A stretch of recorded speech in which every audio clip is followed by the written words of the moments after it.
الرحمن الرحيم. وبه قال حدثنا أحمد بن أشكاب قال حدثنا محمد بن فضيل عن عمارة بن القعقاع عن أبي زرعة عن أبي هريرة رضي الله تعالى عنه وعنهم قال النبي صلى الله عليه وسلم: كلمتان حبيبتان إلى الرحمن خفيفتان على اللسان ثقيلتان في الميزان سبحان الله وبحمده سبحان الله العظيم.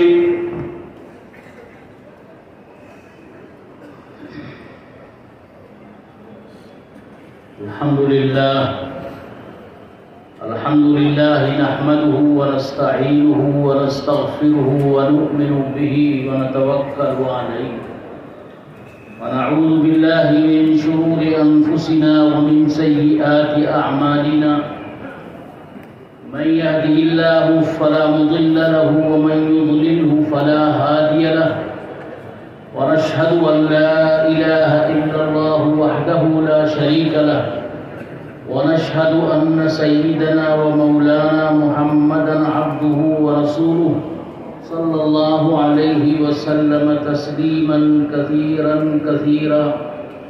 أما بعد، باب قول الله: ونضع الموازين القسط ليوم القيامة وأن أعمال بني آدم جوزا وقولهم جوزا. وقال مجاهد: القسطاس العدل بالرومية، ويقال القسط مصدر المقسط وهو العادل، وأما القاسط فهو الجائر. وبه قال حدثنا أحمد بن إشكاب قال حدثنا محمد بن فضيل عن عمارة بن القعقاع عن أبي زرعة عن أبي هريرة رضي الله تعالى عنه قال النبي صلى الله عليه وسلم: كلمتان حبيبتان إلى الرحمن خفيفتان على اللسان ثقيلتان في الميزان سبحان الله وبحمده سبحان الله العظيم.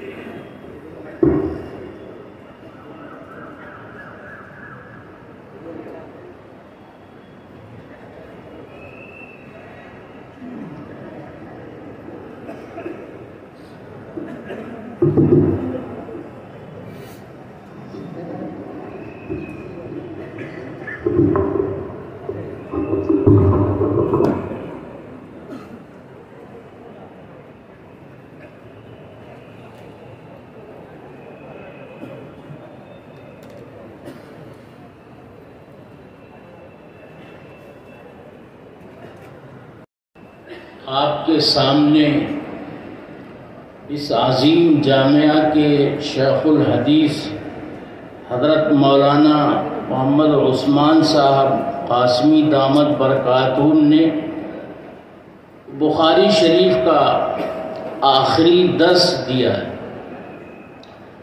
اور طلبہ عزیز کو اجازت بھی دی ہے.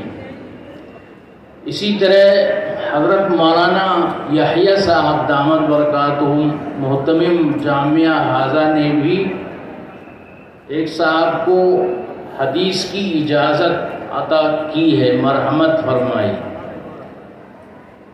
تو یہ مجلس ختم بخاری شریف کی مجلس،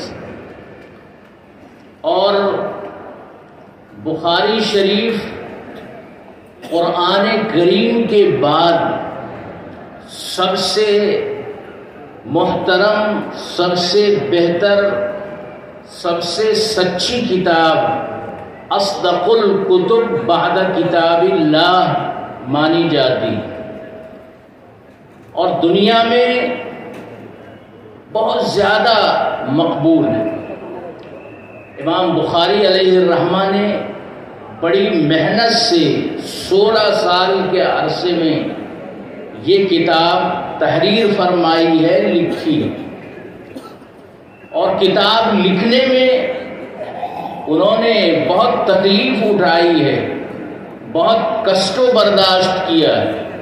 وہ خود فرماتے ہیں کہ جب میں بخاری شریف میں کوئی حدیث لکھنا چاہتا تو میں غسل کرتا، 2 رکعت نفل نماز پڑھتا، استخارہ کرتا کہ یہ حدیث اس کتاب میں لی جائے یا نہ لی جائے، اس کے بعد میرے دل کو جب مکمل اطمینان ہوتا تب میں یہ حدیث کتاب میں شامل کرتا، لکھتا۔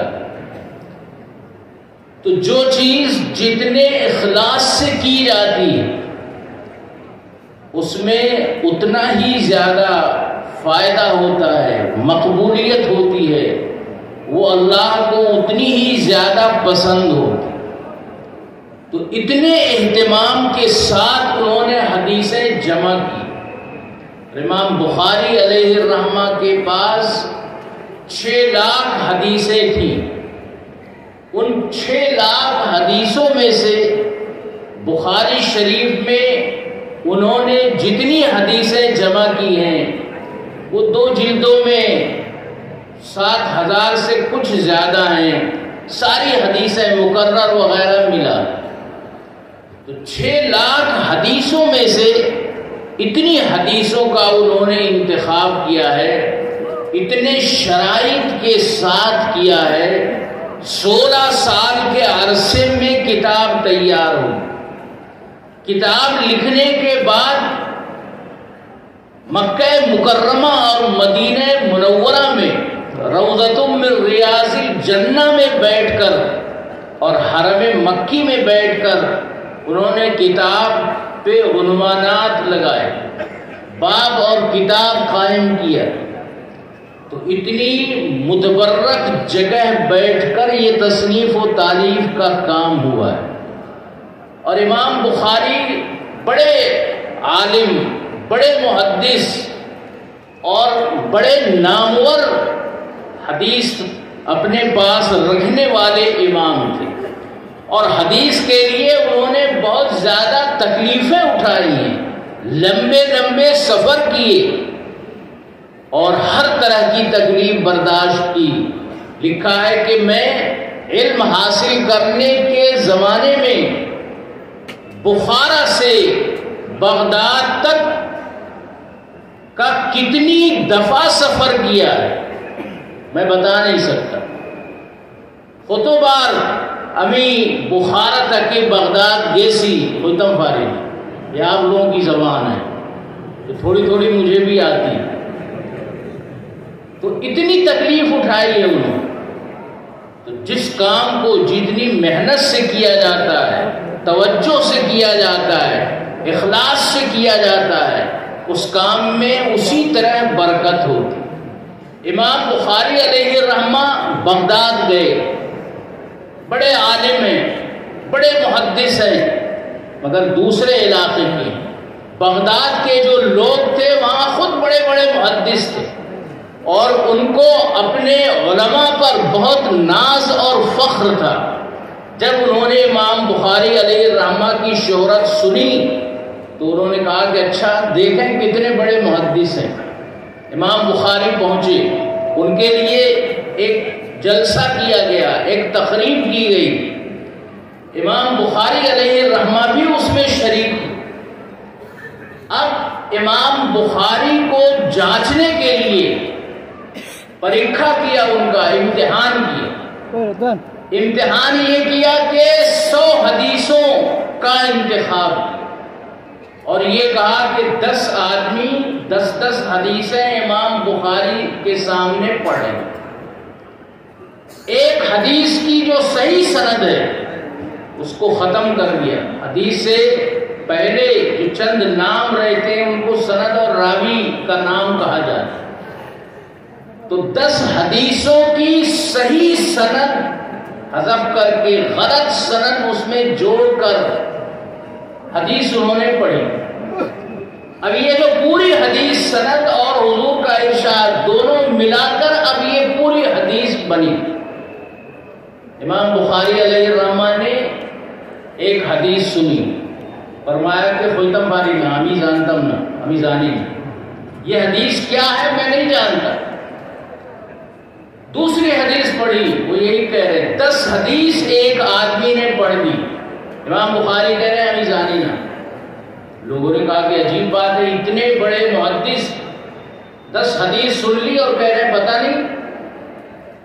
پھر اور لوگوں نے بھی اسی طرح حدیثیں پڑھی، صحیح سند نکال کر دوسری سند اس کے ساتھ جوڑ کر حدیث پڑھی، 100 کی 100 حدیثوں کو انہوں نے پڑھا۔ امام بخاری نے کہا کہ امی اوتم فاطمہ کنتا زانینا، ان حدیثوں کے بارے میں کچھ نہیں کہہ سکتا۔ اب لوگوں نے کہا کہ بلا وجہ کے محدث بنتے ہیں، لیکن جب سب نے حدیثیں پڑھ دی تو امام بخاری نے کہا کہ دیکھو تم نے 10 حدیثیں پہلے پڑھی، ان میں پہلی حدیث میں راوی کے نام تم نے یہ بتائے 3-4 یہ نام غلط ہے۔ حدیث صحیح ہے لیکن حدیث میں جو نام تم نے بتائے وہ غلط ہے، انہوں نے یہ حدیث نہیں بیان کی ہے۔ صحیح نام کیا ہے؟ تو صحیح نام یہ ہے جو میں بتا رہا ہوں۔ اسی طرح 10 کی 10 حدیثوں کے بارے میں انہوں نے بتایا کہ تم نے 10 سند غلط بیان کی جو یہ ہے، صحیح سند یہ ہے۔ اسی طرح 100 کی 100 حدیثوں کو انہوں نے، بتائیے ایک دفعہ سننے کے بعد 100 حدیثوں کی 100 سندیں جو غلط تھیں ان کو یاد ہو گئی، جو صحیح سند ہے وہ تو پہلے سے یاد ہے، اور انہوں نے مجمع میں بتا دیا تو لوگوں کو اندازہ ہوا کہ یہ واقعی بڑے محدث ہیں، بڑے عالم ہیں، ان کی ٹکر کا کوئی نہیں ہے۔ تو یہ درجہ اور یہ مقام یہ وہی اخلاص سے ملتا ہے۔ اس کے ساتھ ساتھ امام بخاری علیہ الرحمہ کو والدہ کی دعا، پیدا ہوئے تو نابینا تھے، ان کی والدہ نے بہت رو رو کے دعائیں کی کہ اللہ میرے بیٹے کی آنکھ ٹھیک کر دے، اس کو پورا نظر آنے لگے، وہ بینا ہو جائے۔ ان کی والدہ کی دعا سے امام بخاری علیہ الرحمہ کی آنکھ ایک دم ٹھیک ہو، اور حضرت ابراہیم علیہ السلام نے خواب میں بشارت دی کہ تمہارا بچہ ٹھیک ہو گیا۔ تو والدہ کی یہ دعا، خود بچے کی امام بخاری کی اتنی محنت ہے اور علم حاصل کرنے میں جو مال خرچ کیا ہے۔ امام بخاری علیہ الرحمہ کے والد کہتے تھے کہ میں نے جو مال کمایا ہے سارا حلال ہے، حرام مال کی ملاوٹ اس میں ہے ہی نہیں، اور جو مال میں چھوڑ کر جا رہا ہوں اس میں کوئی مال مشکوک نہیں ہے، حرام نہیں ہے، ناجائز نہیں۔ ایسے مال سے امام بخاری نے پڑھا ہے۔ اگر مال حلال ہے اور طالب علم اس کو خرچ کرتا ہے اور اس سے پڑھتا ہے تو اس سے علم میں نور پیدا ہوتا ہے، اور اگر مال حرام ہے، کوئی بھی آدمی اسے کھائے استعمال کرے تو دل کے اندر تاریکی پیدا ہوتی ہے۔ طالب علم اگر وہ استعمال کرے تو اسے علم کچھ نہیں آئے گا، 2-4 معلومات آ جائیں۔ اس لیے کاروبار میں حلال مال کمانے کی نیت کرنی چاہیے، حلال کاروبار کرنا چاہیے، حرام کاروبار سے بچنا چاہیے، اور اپنے بچوں کو اگر کوئی پڑھا رہا ہے، چاہے وہ دین کا علم ہو یا دنیا کا، اس میں بھی حلال مال ہی لگانا چاہیے۔ اسی طرح مدرسوں میں چندہ آپ دے رہے ہیں، وہ چندہ بھی حلال مال سے دینا چاہیے۔ یہ حرام مال جو ہے جہاں بھی جائے گا تاریکی ہی تاریکی نقصان ہی کرے گا۔ تو امام بخاری علیہ الرحمہ کے یہ ذاتی حالات ہیں، اس سے اندازہ ہوتا ہے کہ وہ کتنے متقی تھے، کتنے پرہیزگار تھے، وہ تو بزرگ بڑو بزرگ تھے۔ اور اس لیے امام بخاری کا فیض ساری دنیا کے اندر پھیلا اور آج بھی پھیل رہا ہے، اور بخاری ساری دنیا میں پڑھی اور پڑھائی جاتی۔ امام بخاری علیہ الرحمہ سفر کر رہے تھے، پانی سفر، سمندروں سفر ہو رہا، کشتی اس میں بیٹھے ہوئے، ایک آدمی امام بخاری کے پاس آیا اور ان سے بات کی اور بات کر کے اندازہ لگا لیا کہ ان کے پاس مال ہے، ان کے پاس اشرفی ہے، سونے کا سکہ ہے اور 1000 کے قریب ہے۔ اب اس نے کچھ دیر کے بعد اعلان کیا کہ ایک اشرفی کی تھیلی میری گم ہو گئی جس میں 1000 سکے ہیں۔ امام بخاری علیہ الرحمہ کے پاس تو ان کی اپنی اشرفی کی تھیلی تھی، مگر انہوں نے یہ سمجھا کہ ابھی اگر یہ لوگ تلاشی لیں گے تو وہ تو میرے پاس نکل جائے گی کیونکہ وہ تو میری ہی ہے، اور 2-4 آدمی کہہ دیں گے کہ دیکھو امام بخاری نے فلاں غریب کی یہ تھیلی رکھ لی ہے، تو ساری زندگی جو ہے وہ برائی ہی برائی لوگ کریں گے ہمارے۔ اس لیے انہوں نے وہ اپنی تھیلی پانی میں ڈالی، سمندر۔ اب اعلان ہوا کہ بھئی فلاں آدمی کی تھیلی گم ہو گئی ہے، تلاشی دی گئی۔ امام بخاری کے پاس بھی تھیلی نہیں۔ اب یہ آدمی بہت پریشان ہوا، اس کو لوگوں نے بہت برا بھلا کہا، لیکن پریشان ہوا اور پھر یہ خود امام بخاری کے پاس آیا کہ حضرت آپ کے پاس تو وہ تھیلی تھی آپ کے پاس، میں نے دیکھی تھی، وہ کیا کیا آپ نے؟ تو امام بخاری علیہ الرحمہ نے کہا کہ دیکھو یہ جو وقار اللہ نے مجھے دیا ہے کہ اللہ نے عالم بنایا، حدیث سے اشتغال دیا، لوگ میری عزت کرتے ہیں، یہ جو وقار ہے یہ ایسے ہی نہیں بن گیا ہے، یہ وقار بڑی مشکل سے ساری زندگی کی محنت سے حاصل ہوا اور انہیں چند سکوں کی وجہ سے میں ختم نہیں کر سکتا۔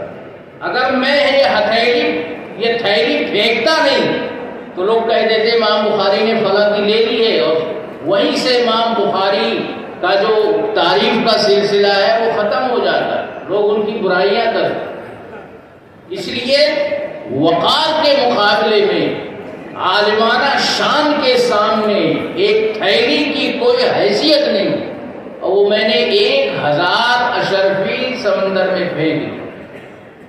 یہ ہے امام بخاری کا مقام اور مرتبہ۔ ہم لوگ جو بخاری پڑھ رہے ہیں یا پڑھ چکے ہیں یا مدرسوں میں کچھ بھی پڑھ رہے ہیں، ان کو اپنے عالمانہ اور طالب علمانہ وقار کا خیال رکھنا چاہیے۔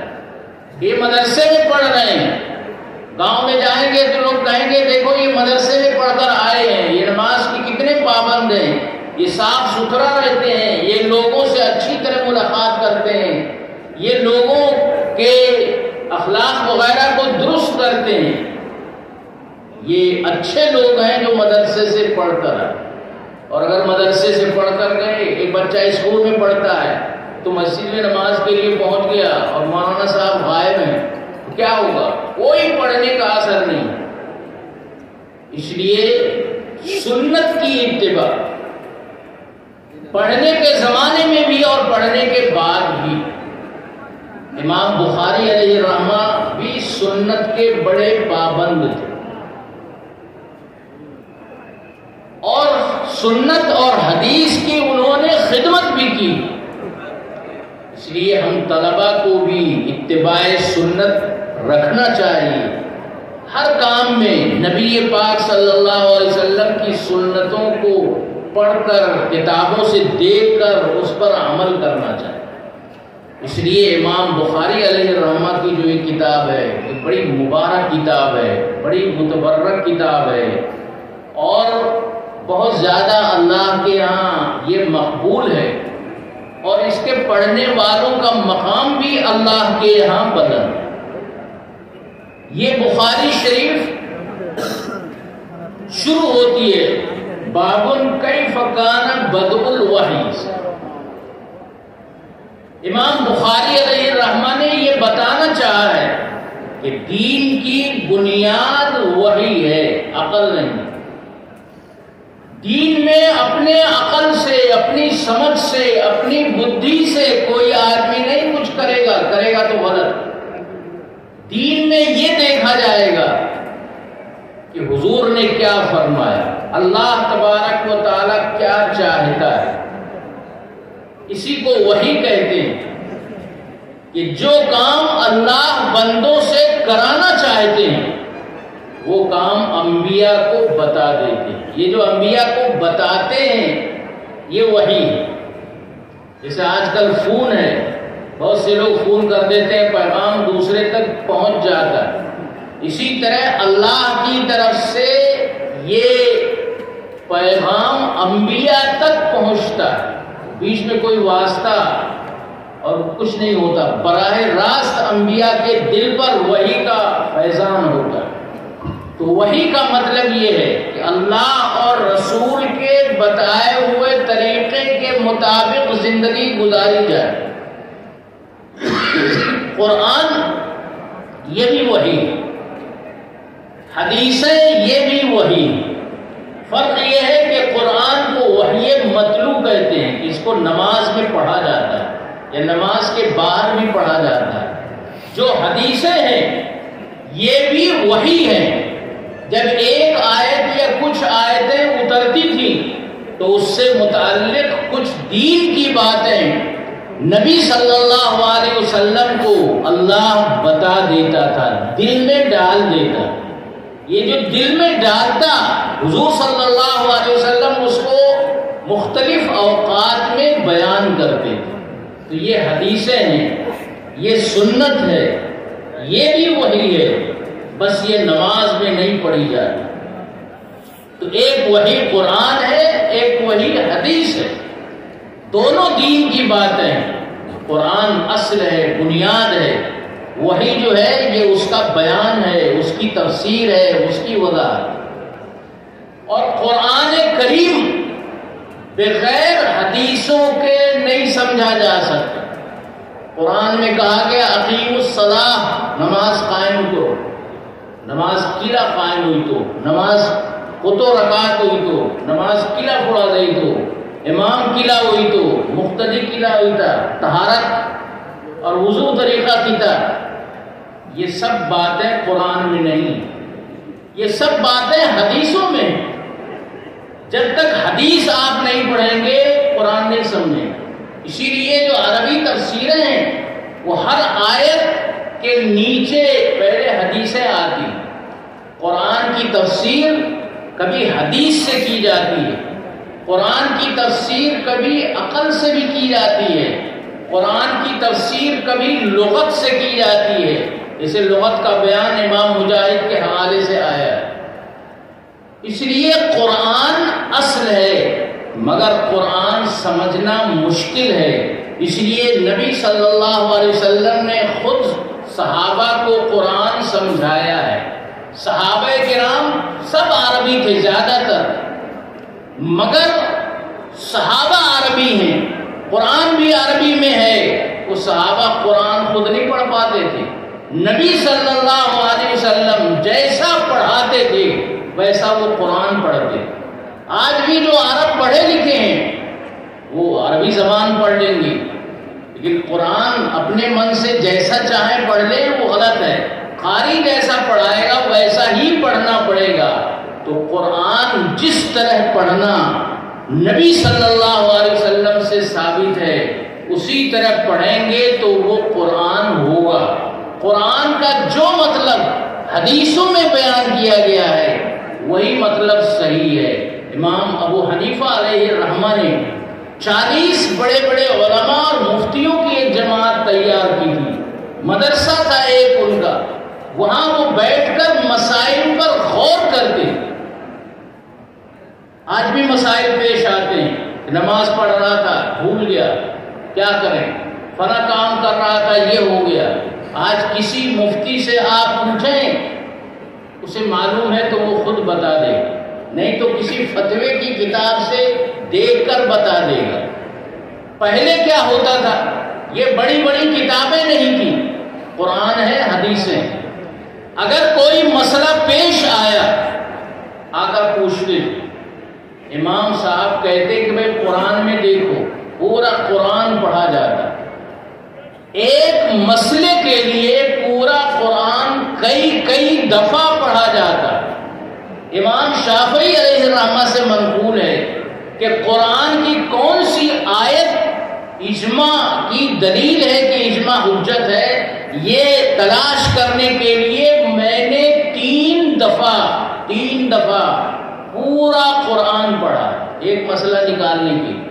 تو ایک مسئلہ نکالنے کے لیے ایک دو دفعہ نہیں، پورا قرآن 3 دفعہ مسلسل پڑھا۔ تو تیسری دفعہ ذہن میں آیا کہ یہ آیت ہے جس سے یہ مسئلہ نکلتا ہے۔ یہ ہمارے علماء امام اعظم ابو حنیفہ، امام شافعی، امام مالک، امام احمد بن حنبل، یہ ان کی محنت ہے۔ اگر یہ محنت نہ کرتے تو دین پر عمل بہت مشکل ہو جاتا۔ اس لیے اللہ نے قرآن بھی بھیجا، اتارا، اور قرآن کو سمجھانے والا، پڑھانے والا، بتانے والا، تفسیر کرنے والا، مسائل نکال کے دکھانے والا نبی بھی بھیجا۔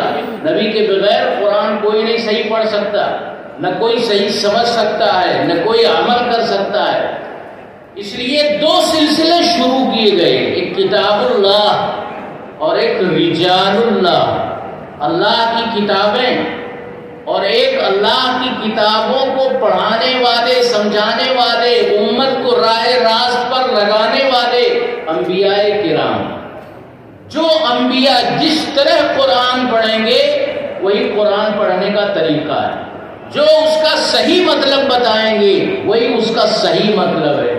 اس لیے علماء کا ہم پر احسان ہے کہ انہوں نے ہمیں قرآن پڑھایا، انہوں نے ہمیں قرآن سمجھایا، انہوں نے ہم کو قرآن سے مسئلے نکالنے کا طریقہ بتایا، ورنہ قرآن پر عمل بہت مشکل ہو جاتا۔ اس لیے ان اکابر کا ہمارے اوپر احسان ہے، وہ احسان ماننا چاہیے، علماء سے اسی طرح تعلق قائم اور باقی رکھنا چاہیے۔ اگر یہ علماء نہ ہوں، اگر یہ مدرسے نہ ہوتے، اگر یہ دارالعلوم دیوبند نہ ہوتا، اگر یہ مظاہرالعلوم سہارنپور اور بڑے بڑے مدرسے دارالعلوم کے انداز پہ قائم نہ ہوتے تو آج ساری دنیا میں، ملک میں، بر صغیر میں اور باہر کیا حال ہوتا کوئی بتا نہیں سکتا۔ اس لیے اگر ملک میں اور باہر بھی دین نظر آ رہا ہے، چہرے پر داڑھیاں نظر آ رہی ہیں، یہ فدائیت کا منظر، انسانوں کا ٹھاٹھے مارتا ہوا سمندر اگر یہاں بانسگندی میں نظر آ رہا ہے تو یہ دین ہے ہمارے اکابر کی، ہمارے بزرگوں کی۔